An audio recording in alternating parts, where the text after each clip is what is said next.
Olá pessoal, tudo bem com vocês? O meu nome é Malu Santana, eu sou do canal Fita Criminal. Se você gosta desse tipo de conteúdo, eu faço casos criminais reais todas as segundas-feiras. Se inscreve no canal, deixa o seu like, ative o sino de notificações e o caso de hoje aconteceu no Recife, no ano de 1970, onde uma garota de 8 anos foi encontrada sem vida na praia. Vamos entender um pouco mais sobre esse caso. Sem mais demora, vamos ao caso de hoje. Ícaro, vinheta. O ano era 1970, onde Recife, no Pernambuco, lidava com os acontecimentos dos anos 60, onde a população mais pobre vivia em condições precárias, castigada pela grande enchente que aconteceu em 1965. Na manhã do dia 23 de junho de 1970, Arlindo José da Silva e Osvaldo Ulisses do Nascimento, de 11 anos, passavam pela Praia do Pina, que fica na zona sul de Recife, quando viram um corpo na areia.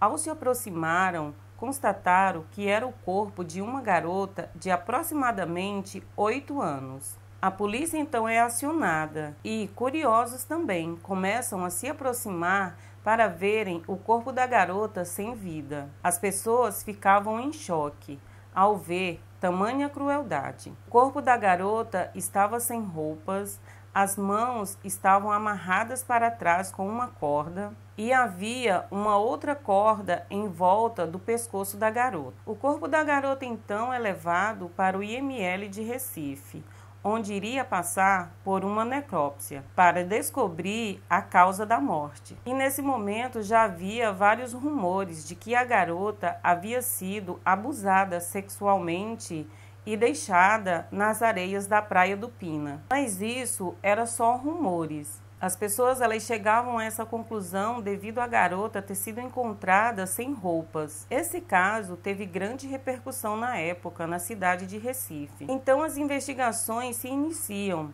para saber quem havia tirado a vida da garotinha de 8 anos. O laudo do IML então sai e no nome de identificação apenas tinha identidade desconhecida. Eles não sabiam quem era aquela garota. Sexo feminino, aproximadamente 8 anos, de cor parda e cabelos castanhos, medindo 1,23 m.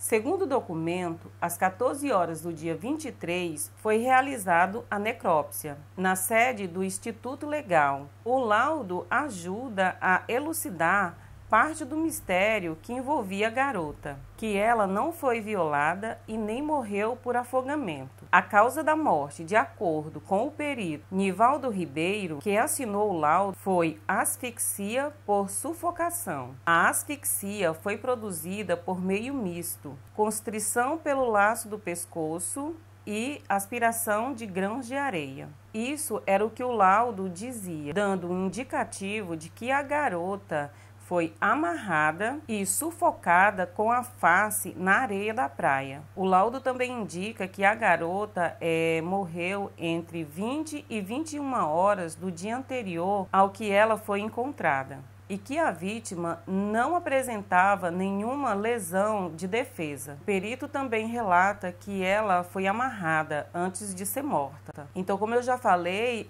o documento também descartava a possibilidade dela ter sido abusada sexualmente, porque de acordo com o laudo, o ímen da garota estava intacto. No exame sexológico que foi realizado no corpo da garota pelos peritos do IML, também foram encontrados 3 lesões na face da garota e no tórax, feitas de acordo com o perito para torturar ou atemorizar a vítima. Havia no estômago da garota alimentos ainda não digeridos, como feijão e farinha de mandioca, indicando que ela havia se alimentado antes de ser atacada. Por fim, o legista explica que houve um lapso de sobrevida entre a constrição do laço no pescoço e a morte, possibilitando assim a remoção do corpo para o local onde ela foi encontrada. E como eu já falei antes, a garota foi encontrada pelo vendedor de coco Arlindo José da Silva, conhecido como Galego, e pelo menor de 11 anos que fazia alguns serviços para ele, Osvaldo Ulisses do Nascimento. Então, o Arlindo ele foi preso como suspeito do crime, e isso se deve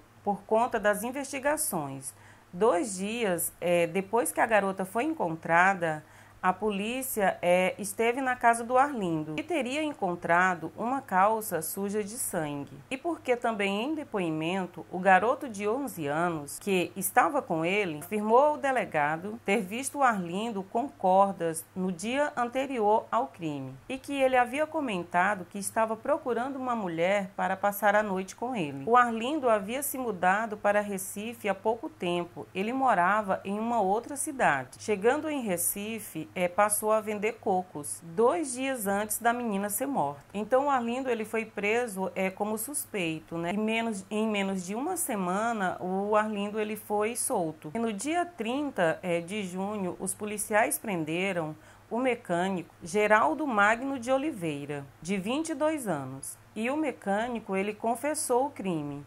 Ele falou em depoimento para o delegado que sempre via a garota andando sozinha pela praia do Pina e que teria lhe oferecido dinheiro, 5 cruzeiros na época, para que ela passasse a noite com ele. O crime aconteceu porque, segundo o mecânico, a garota o havia chamado de vigarista e velhar, por não ter entregue o valor que lhe prometeu. Como ele havia bebido muito, ficou muito nervoso e acabou atacando a garota. Ele falou em depoimento que desferiu golpes de faca na vítima e que havia usado cordas de uma jangada para amarrá-la. Ele falou que não sabia o que estava fazendo porque estava bêbado e que se arrependia muito de tudo que tinha acontecido, que não tinha intenção de matar a garota, que preferia morrer a ser reconhecido na cidade como assassino de criança. Então, ainda no ano de 1970, na primeira audiência, Geraldo Magno de Oliveira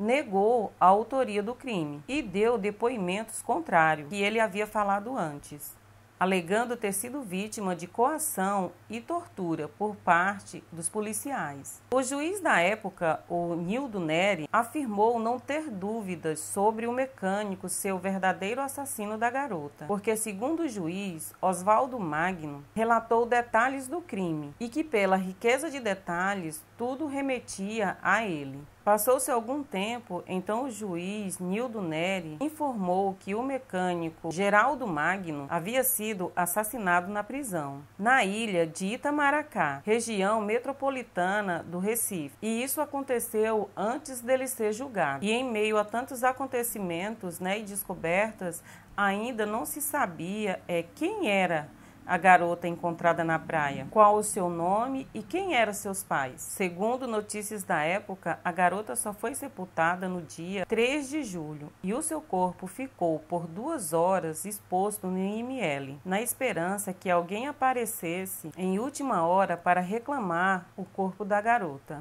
Infelizmente, isso não aconteceu. Ninguém apareceu. O caso da garota ficou conhecido no Recife como o caso da garota sem nome. Quem se responsabilizou pelo sepultamento da garota sem nome foi o diretor da Casa do Menor, Antônio Braga. No funeral, mais de 1.000 pessoas estavam presentes para o sepultamento da menina sem nome. O seu corpo foi sepultado no cemitério de Santo Amaro, na área central de Recife. Durante todo o ano, o túmulo da menina sem nome é visitado. As pessoas deixam várias coisas lá, como flores, doces, brinquedos, e muitos até relatam que receberam graças alcançadas. Ainda que a sua identidade nunca tenha sido revelada, a história da menina sem nome passou a ganhar traços de mito logo após o seu sepultamento, porque rapidamente as pessoas começaram a visitar o túmulo e atribuir graças alcançadas a ela. Anualmente, no dia de finados, é comum muitas pessoas irem visitar o túmulo da garota sem nome